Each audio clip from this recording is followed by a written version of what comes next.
बहुत बहुत मुबारक पीछा करती परछाइयाँ।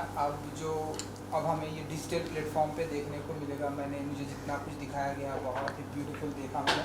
तो अब ये डिजिटल पे आ रहा है, ये जो टाटा थिएटर ने ये जो लिया है कि अब हम डिजिटल पे करेंगे, ये अपने आप में बहुत बड़ी बात है। तो थोड़ा सा आप लोगों से जानना चाहेंगे कि अब डिजिटल पे हम कभी भी थिएटर देख सकते हैं, आपका प्ले देख सकते हैं। तो इसके बारे में थोड़ा सा बताइए, पीछा करती परछाइयाँ जो अब डिजिटल पे आ रहा है। जी, कम शब्दों में पहले मैं शुरुआत कर देती हूँ। ये कभी सोचा नहीं था कि थिएटर की ज़िंदगी में भी एक ऐसा मोड़ आएगा कि थिएटर डिजिटल प्लेटफॉर्म पे जाएगा और उसको एक भारी संख्या में लोग आसानी से देख सकेंगे। इसके पहले हमें बहुत डर था। एक तो हमारी विचारधारा, कह लीजिए पारंपरिक विचारधारा या संकुचित विचारधारा, या अपने आप को प्रोटेक्ट रखने की कि आदमी स्क्रिप्ट भी नहीं चाहता है कि पब्लिकली कहीं जाए कि वो पता नहीं उसका क्या हाल होगा। तो ये कितना प्रेशियस बेबी है हमारा पीछा करती परछाइयाँ नाटक, जिसका मैंने अनुवाद किया। उसके बाद के जी के निर्देशन में हमने बहुत मेहनत करके हेनरी गिब्सन के नाटक को ज़िंदा किया। तो बहुत डर लग रहा था कि अगर इसको एक बार डिजिटल प्लेटफॉर्म पे दे दिया तो कहीं ऐसा ना हो कि अपने प्यारे बच्चे को आपने किसी अमीर की गोद में डाल दिया और बच्चा जो है वो खो गया ऐसे गुमनाम लोगों के हाथों में। ये डर हमें काफ़ी रोके हुए था। फिर एक बार आकर के उनके लाख समझाने के बाद हम समझने की कोशिश करी और इस विश्वास के साथ आगे बढ़े कि थिएटर को ये कहीं उसकी आत्मा को नहीं मारेंगे। जितना एक पहली पंक्ति का दर्शक होता है उतना डिस्टेंस रख के हमारे लिए वो थिएटर था। टेक्निकल सपोर्ट इनका है कि वो इसको कैसे लेके जा रहे हैं। इन्होंने ना हमें बीच में रोका, न टोका, न क्लोजअप गए, न कुछ किया। अब उससे हमारी समझ में ये आया कि जो हज़ारों की जो जनता जो महरूम थी, जो हमारे पास नहीं आ सकती थी, क्योंकि जिनके अंदर ये कीड़ा अभी आया नहीं कि रंगमंच देखना कितना ज़रूरी है, उन तक जब ये पहुँचेगा तो इससे बहुत फ़ायदा होने वाला है। हमारा ना सही, उन लोगों का जिन्होंने इस परंपरा को देखा नहीं था कि थिएटर किसको कहते हैं, थिएटर कितनी सशक्त एक विधा है। तो आई थिंक कि ये जी थिएटर ने जो एक जीवित विधा को अपने डिजिटल प्लेटफॉर्म के माध्यम से टाटा प्ले पे लाएंगे और इस पे कौन सा है वो डिश पे लाएंगे और एयरटेल पे लाएंगे, तो इससे या कितने लोग देखेंगे। तो अब हम बहुत खुश हैं क्योंकि एट द एंड कलाकार पैसे से भी ज़्यादा रंगमंच का कलाकार दर्शक चाहता है, और दर्शक तक उनकी बात पहुंच जाए तो वो लाख टके की बात होती है। So very happy now you can say या मतलब जैसे इलाज ने कहा बिल्कुल सही बात है कि देखिए क्या है कि एक लाइव एक्सपीरियंस का अनुभव तो लाइव एक्सपीरियंस ही है, वो तो हमेशा रहेगा। तो इसलिए हमको घबराहट नहीं थी क्योंकि कहीं ऐसा डिजिटल पे आ गया तो हमारे नाटक का क्या होगा, स्टेज का क्या होगा, ऐसा कुछ नहीं था। क्योंकि इससे फ़ायदा ये है जो हमको समझ में आया कि डिजिटल पे जाएगा तो लोगों को कम से कम लोगों को नाटक के बारे में पता चलेगा कि थिएटर भी कोई विधा है, उसके बारे में पता चलेगा। तो ये ऑडियंस को थिएटर में लाएगा, ज़रूर लाएगा। क्योंकि देखिए उसके रिकॉर्ड कर रहे हैं उसके बाद भी ये एक मतलब इनडायरेक्ट एक्सपीरियंस हो जाता है। आप टीवी पे देखते हैं कोई भी चीज़ है वो इनडायरेक्ट एक्सपीरियंस है, डायरेक्ट एक्सपीरियंस नहीं है। लेकिन ये एक्सपीरियंस, ये जो मतलब इन्होंने जो पहल की है इस बात की, इससे थिएटर को पॉपुलर होने में बहुत मदद हो जाएगी। और पॉपुलर जब थिएटर होगा तो जब हम यही नाटक स्टेज पे दोबारा करेंगे तो मुझे लगता है और लोग आएंगे देखने के लिए। कि अगर उनको ये नाटक यहाँ पर पसंद आया तो फिर ये सोचेंगे कि ज़रा रियल टाइम में देखें कि सामने एक्टर को देखेंगे तो कैसा लगेगा। तो मैं इसको एक नेगेटिव नहीं मानता हूँ, इसको एक पॉजिटिव मानता हूँ मैं। क्योंकि थिएटर का सबसे बड़ा हमारे पास पब्लिसिटी का उतना परफेक्ट नहीं है, हमारे पास पैसा नहीं होता, उतना पब्लिसाइज नहीं कर सकते हैं। और सबसे बड़ी बात यह है थिएटर में कि थिएटर हम मूव नहीं कर सकते ज़्यादा। हमने बॉम्बे में किया 10 शो किए, 15 शो किए, 20 शो किए, उसके बाद बंद एट द मोस्ट। अगर कोई लकी रहे, स्पॉन्सर मिला, दिल्ली तक गए, इसके तो हमने 50 शो कर ली, कोलकाता तक गए या मतलब जयपुर तक गए, जो बिग सिटीज़ में हम जा सकते हैं। छोटे शहरों में जाना अभी भी मुश्किल है बिकॉज लॉजिस्टिक का प्रॉब्लम है कि मतलब कौन पैसा देगा, कौन स्पॉन्सर करेगा, क्या करेगा। तो क्या होता है कि जो कुछ आप काम करते हैं वो लिमिटेड ऑडियंस तक पहुंच जाता है। तो ये जो इनिशिएटिव इन्होंने किया है, इससे क्या होगा कि जो हमने किया काम वो लोगों तक पहुंचेगा। लोग जब इसको देखेंगे उनको अच्छा लगेगा, तो मुझे पूरा यकीन है कि हर शहर में जहाँ भी जिस तरह का नाटक होता है लोग इंस्पायर हो जाएंगे कि वो नाटक देखने आएंगे स्टेज में। तो जब नाटक देखने आएंगे तो हमारी पॉपुलैरिटी बढ़ जाएगी, थिएटर परिपक्व हो जाएगा और उनको एक अच्छी ऑडियंस मिलेगी। इस भरोसे से मुझे लगता है कि ये बहुत ही अच्छा काम है जो कि डिजिटल पे आ रहा है प्ले। जो स्टोरी है दिखाई गई इसमें, हालांकि सबको पता है, लेकिन कहीं ना कहीं टफ रहता है उसे इस प्रकार दर्शाना लोगों के सामने कि लोगों को समझ में आए कि एग्जैक्टली क्या हो रहा है। काफ़ी कुछ मैसेज भी दिया जा रहा है। तो जो स्क्रीन राइटिंग था आप लोगों के लिए अडेप्टेशन लाना किसी और का, तो वो कितना टफ था, कितना चैलेंजिंग था? मैं इसका जवाब दे सकती हूँ क्योंकि मैंने एडेप्टेशन किया। स्क्रीन को तो भूल जाइए, स्क्रीन के लिए नहीं लिखा गया था, ये थिएटर के लिए लिखा गया था। तो किसी के मूल काम को ट्रांसलेट करना एक अलग चीज़ होती है और उसे एडेप्ट करना एक अलग चीज़ होती है, और वो एक आर्ट होता है कि आप उसे इतनी खूबसूरती से किसी के बच्चे को गोद ले रहे हैं तो ऐसा लें कि बाद में वो आपका अपना लगे। अगर वो आपका अपना नहीं लगेगा तो ट्रांसलेशन कहलाएगा।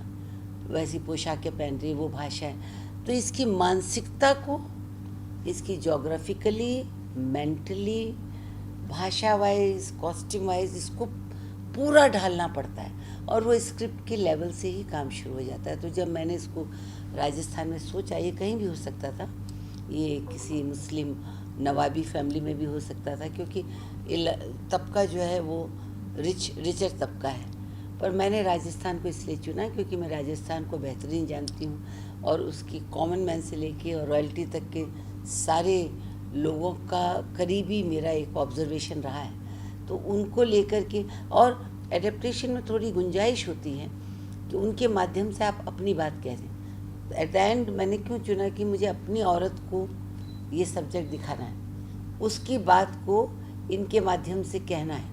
हमारी औरत तो राजस्थान की है, हिंदुस्तान की है, उसको आपको कहना है। सो आई हैव अ फीलिंग कि वो काम हमने बहुत ही मन से किया, सफलता से किया, और ऐसा किया कि जब ये राजस्थान प्ले गया तब लोगों को लगा कि जैसे उनकी खुद की कहानी है, जबकि उनकी कहानी नहीं थी, उनके माहौल में ढाली गई थी। कहानी तो हेनरी गिब्सन की है। सो दैट इज़ एडेप्टेशन की क्वालिटी। और रंगमंच के लिए तो बहुत ही अच्छा था, पर टेलीविज़न में जब आप इसको देखेंगे तो शायद सोने में सुहागा हो गया, ऐसा मुझे लगता है। जैसे कि थिएटर प्ले है, तो आपको क्या लगता है कि आज के जनरेशन के लिए थिएटर में जाकर कोई प्ले देखना कितना इम्पोर्टेंट है? क्योंकि लोगों के जो मूवी देखने का जो टेस्ट है वो भी चेंज होते जा रहे हैं। क्योंकि प्रीवियसली अगर हम लोग देखें, लोग थिएटर में ज़्यादा इंजॉय करते थे जाकर लाइव देखना, लेकिन अब वो नहीं होता है। तो वो कितना इम्पोर्टेंट है? कितना चैलेंज हो गया है आप लोगों के लिए थिएटर प्ले करना, ये ऐसा कहने का मतलब है मैडम का कि इसी- यहाँ मल्टीप्लेक्सेस है वहाँ पर। मैं समझ रहा हूँ सवाल इनका, मैं समझ गया। इसे देखिए, थिएटर तो हमेशा चैलेंज रहा है, ये आज हमारे लिए कोई नई बात नहीं है। हमने जब शुरू किया था नाटक, मुझे याद है इलाजी का, मुझे याद आया जब हमने यहाँ पे इकट्ठे काम करना शुरू किया, हमने एक प्ले किया जायज़ नाजायज़। वो एल्बर्ट कामू का प्ले था, मतलब द जस्ट असैसिन, टेररिज्म पर बेस्ड था। तो मैं कश्मीर से हूँ, उन दिनों टेररिज्म की मतलब वो सब चीज़ें शुरू हो गई थी कश्मीर में, तो हमको लगा बहुत रेलेवेंट है ये नाटक करना, इससे कुछ मैसेज हम ऑडियंस तक को दे दें। तो उस वक्त जब हम पहला शो हमने किया था, हमारे ऑडियंस में 7 लोग थे। पृथ्वी में 200 की कैपेसिटी है और ऑडियंस में पहला हमारा शो देखा तो 7 ही लोग थे। तो चैलेंज तो हमेशा थिएटर में हमेशा चैलेंज रहा है कि ऑडियंस को कैसे लाएं।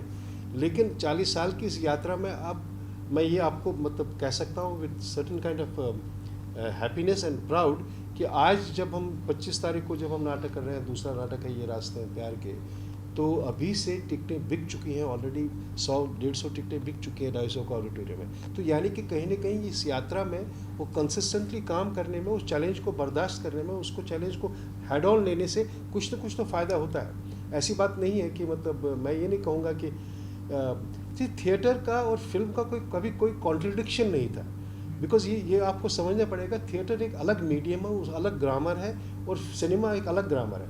मतलब मैं खुद जो है कुछ चीज़ें ऐसी होती हैं जो मैं बड़े स्क्रीन पे ही देखना पसंद करूँगा, वो मुझे थिएटर में शायद उतनी अच्छी नहीं लगेंगी, क्योंकि ये समझ ऑडियंस को है, ऐसी बात नहीं ऑडियंस को हम इतना कच्चा भी ना माने, लेकिन थिएटर चैलेंजिंग रहा है। थिएटर एक स्पेशल चीज़ है। नहीं, आप मैं हर वही बात आदमी कहना चाहता है कि थिएटर जो चैलेंज रहा है हमेशा थिएटर कर रहा है, क्यों कि ये सिर्फ एंटरटेनमेंट नहीं है। या उसके लिए थिएटर जो है, बुद्धि theatre is a part of literature.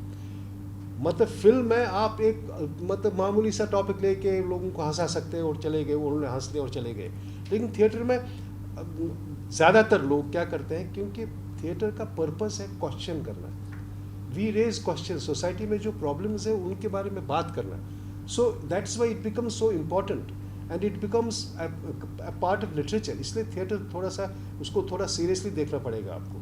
Film में आप जाते हैं, फिल्मों में ऐसा नहीं कि फिल्म में बड़ा अच्छी फिल्में नहीं बनी है, टॉपिकल मतलब बहुत ही लिटरली फिल्में नहीं बनी है, बहुत अच्छी टॉपिक्स को लेके फिल्म्स नहीं बनी है, लेकिन थिएटर हमेशा क्वेश्चन करता है, सोसाइटी को देखता है।